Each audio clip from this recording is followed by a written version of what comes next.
of heaven is like a treasure in the hidden field. Matthew 13 verse 44.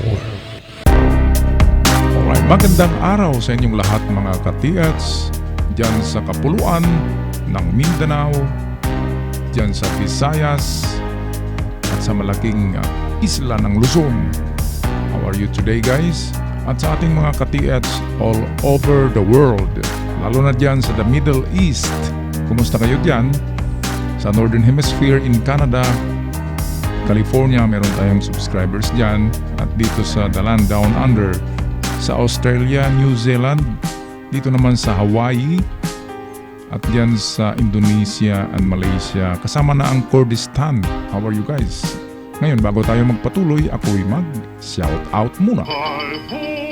Alright, so ako'y mag-shout out kina William Torres, Kaba Lailani, Rilef, Galindez, Richard Gomez, Rini Dicen. Also shout out kay Jumari Abelia, Bluestone Torres, Arnold Valencia, Dardsky Umali, Raul Riquillo. Shout out din kina Ariel Consinsino, Saddam Pangarungan, Selry Lacri, Yads Mualer, Carias Kelling, Romdils Villarino. Shout out din kina Dendi Tiban, Lito Taborada, Maria Teta, Abdul Musi Haraydi, kay Pingping at Manolito Kumaling, Uyang Gurin Tony, Stephen Catilo, Romel Buniel, and lastly kina Dinsbel, Miss Hughes, John Joben, Renil Aniskal, and Tat Sabato. At sa hindi ko nabanggit, ay shout out sa inyong lahat guys. Tayo kasi ay nagmadali sa pag-analyze nitong mga treasure markers. Maraming salamat. At ang ating tatalakayin ngayon mga ka-TH ay napakagandang mga treasure marker. Ito ang mga mukha na ini-skulptura sa malalaking bato. Alright, mga ka-TH, magandang treasure marker na naman ang napadala sa atin. Itong isang ito ay matagal na to sa akin at itong isa ay bago pa lang sa aking email. Ngayon ay isa-isahin natin ito pag-analyze. Okay, so unahin muna natin itong matagal na noon na napadala. Halos isang taon na yata ito sa aking email inbox. Okay, ito yung mukha ng mga tao ang ating analyze ngayon. At ang kahulugan ng mukha, karamihan ay kung saan nakatingin ang mata, kung mataas ang kanyang ilong at masyadong matulis ang ilong ang pointer. At kung ito'y naka-smile, ang bibig niya kung naka-smile na ganyan, it is treasure under or in front sa kanyang mukha. Okay, unahin natin ito guys. Ang kanyang mata ay maliit ang isa ay napakalaki at merong linya dito. Okay. So ito ang una natin na analysis dyan. Kunin natin ang linya ng mata kung saan nakatingin itong kanyang kanan na mata. Okay, nandito yan. So bandang west, northwest konti, mga 5 degrees lang yan, northwest. At merong kasing given na dalawang line. Ang dalawang line na ito can be 2 meters or it can be 2 meters or it can be pinakamalayo niyan ay 20. Okay, ganyan magbaon ng mga Hapon. Malayo sa kanilang marker ang ibinaon nila kapag malaking deposit. Yung hindi well-planned na pagbaon tulad ng mga small stash or yung mga nakaw lamang ng private or corporal na sundalo ng Hapon, personal niya na ibinaon yun. Kaya doon mismo yun niya binabaon sa kanyang marker na bato na minarkahan niya ng mga puso or triangle. Pero pag ganito na medyo enigmatic ang mga symbol, yan ay malalayo ang distansya sa marker para hindi matagpuan ng kung sino man nababalik dyan. Treasure hunter man o mga Hapon na sundalo ay mahirapan din sa paghanap dahil sa ang layo ng distansya. Okay, so sa kaliwa na direksyon guys, sa kanan ng mata niya dahil sa merong linya sa ilalim. Kaya naghukay tayo dito sa 2 meters test dig, at pangalawang hukay natin ay 20 meters, medyo malayo. Ngayon kung wala dito sa dalawa, ang tingnan naman natin na kahulugan ay ang triangle. Ito, ang sabi ng triangle is treasure at the back of the rock or tree, or old tree, or dead tree, or centennial tree. Meron din siyang linya na nagaganito. Yan ay nakaikot papunta doon. So ang tinuturo ng triangle at itong linya sa baba ay pareho. Sa banda rito, or sa bandang likod niya. Ngayon, ang gawin guys ay try to survey galing sa 2 meters hanggang 20 meters ay tingnan nyo ito in triangulation, okay? Ganyan. Ito na ba to ang pangatlong bato na naka-triangle, okay? Hanapin nyo dito ang isang bato at dito rin guys. Kasi naka-triangle yan. Nandito nakalagay sa kanyang diagram na there is triangulation of rock. At sa tatlong bato na yun, example, ito ang drawing natin guys. Ito na bato, itong aking kinulayan ng yellow. Ito yung mukha. Ngayon pumunta tayo dito at dito para maghanap. At nakaporma tayo ng triangle. At kung mayroon talagang bato dyan na ganyan ang itsura, meaning to say, jackpot na yan. Okay, kasi dito lang sa dalawang bato natin hanapin ang item. It's either sa bato na ito or sa bato na ito, at wala sa bato na ito, wala. Kasi ito yung kanyang sabi, treasure at the back of the rock or tree. Okay, kaya ang paghanap ay punta tayo doon. Unang hukay natin. Kung walang bato guys, ay maghukay na tayo 2 meters. At pangalawang hukay ay sa given niya natin 20 meters. At tingnan lang kung saan ito nakapoint. Ito lang ang guide natin.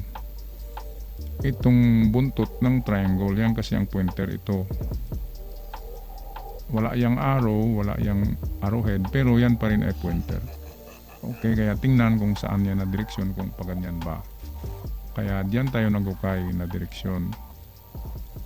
Ngayon kung wala diyan guys ay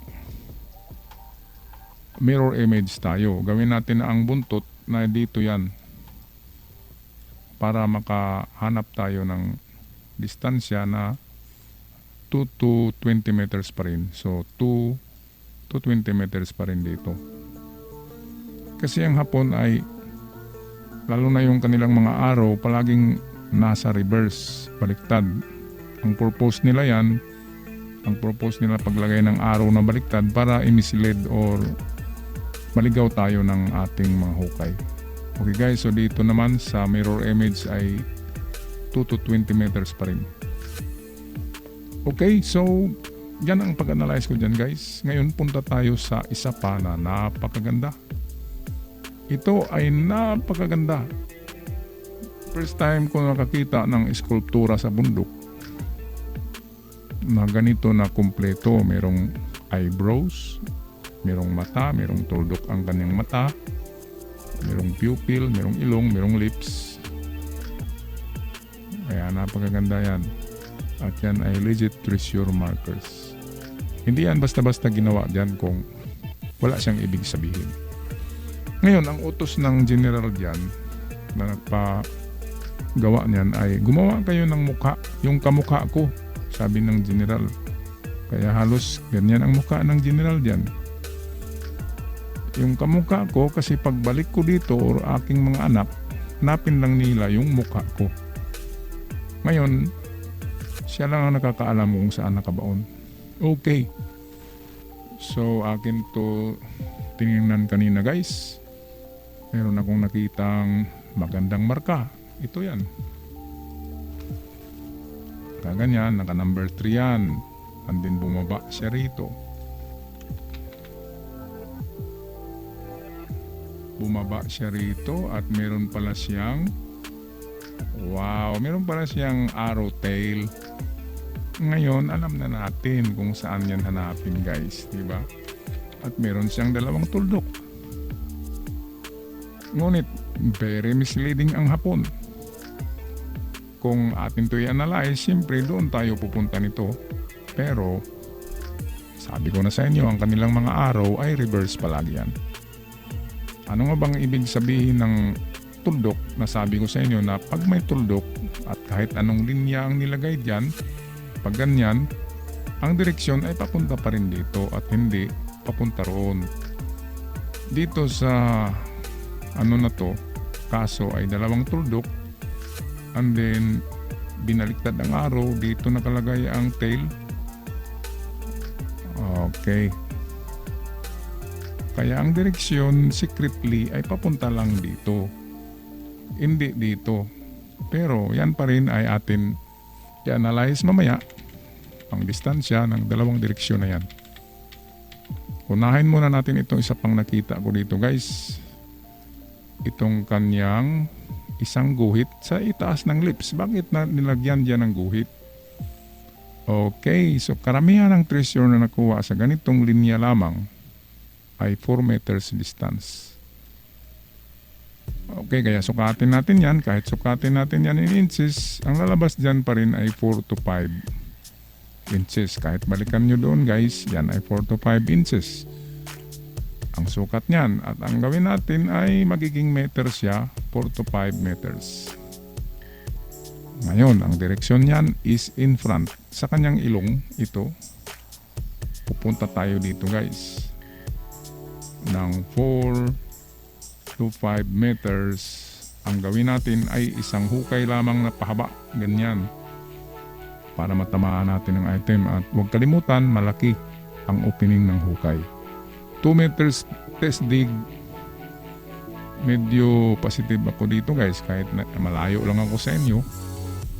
Dito sa ina-analyze ko kasi maganda talaga yan na marker. Itong sa front niya, 70% I believe nasa front niya ang item. Okay, so yan ang una na hukay, guys. 4 to 5 meters in front. Okay, at ngayon puntahan na natin itong napaka-enigmatic na bulati. Itong nakaganyan, guys, na sign. Ayan. Dalawang direksyon ang tinuturo niya. Ang pinaka-importante dito ay mga anggulo ng linya, guys. Ito ang unahin nyo. Yang maiksi na yan, kulayan natin ng pula. Ang maiksi na yan, nagbigay yan ng direksyon. Lagyan nyo yan ng nylon dyan at i-target, ayan, kung saan yan tatama at anong anggulo. At given ay dalawang butas. Ang dalawang butas, lalo na pag maliit, yan ay 2 meters lamang. Ngayon, minsan 5 meters bawat isa. So we have distance of 2 to 10 meters. So kung 1 meter lang ang isang butas, 2 meters. At kung 5 meters ang isang butas, so we have 10. So dalawang distansya ang tinuturo ng bulati na to. Okay, so puntahan natin sa unahan, guys. Punta tayo dito gamit ang ating nylon lubed or rope as itong guideline or linsa. Sa mga panday, tawag yan, linsa. Okay, hukay tayo sa 2 meters, pinakauna. Test dig of 2 meters only. Sabihin natin wala, para madali. Punta tayo sa pangalawang hukay is 10 meters. Ito ay 2. So hukay tayo ng 10 meters going east or south, northeast. So 10 meters, 2 meters deep. Test dig, wala. So X natin yan. Ngayon ay punta na tayo sa sinasabi ng opposite arrow. Sabi ng opposite arrow ay nalinlang ko kayo. Bakit kayo pumunta doon? Ang ibig sabihin nito, guys, itong parang nakakurba dito, yan ay number 3. At ang number 3, yung nakaganyan, Ang ibig sabihin niya ay open entrance at 2 or 10 meters. Ngayon, kanina ay nandoon tayo sa pataas. Ngayon, in front na tayo. Bakit in front tayo? Dahil dito sa kanyang tail. Nagsangayan. So, ang direksyon niyan ay papunta rito. In front ng kanyang mukha, medyo kaliwa. Medyo ito na mata. Ito, ang kalinya niyan. So, ang gawin natin ay ganun pa rin na distansya. 2 meters. Kulayan ko na ng green. 2 meters in front. So, punta tayo dito guys. Sabihin natin ito ang 2 meters.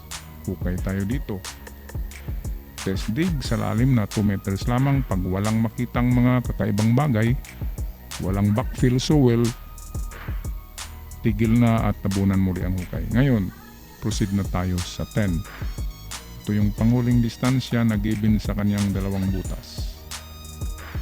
10 meters in front, medyo offset sa kaliwa, sa kaliwang mata. Itong mata na to guys ang gamitin natin. Kasi yung angle ng bulati dito ay nakaganyan. Okay, medyo naka-angle siya, hindi siya ganyan. Okay, so 10 meters ang last. Sana naman ay swertehin kayo dyan guys. Pero unahin nyo yung itong kanina, yung 4 meters. Okay, 4 to 5 meters in front, yung ating number 1. Number 1 natin. Ang number 2 ay ang tinuturo ng bulati na 2 to 10 meters. Okay? Ito yan na sign. Ganyan.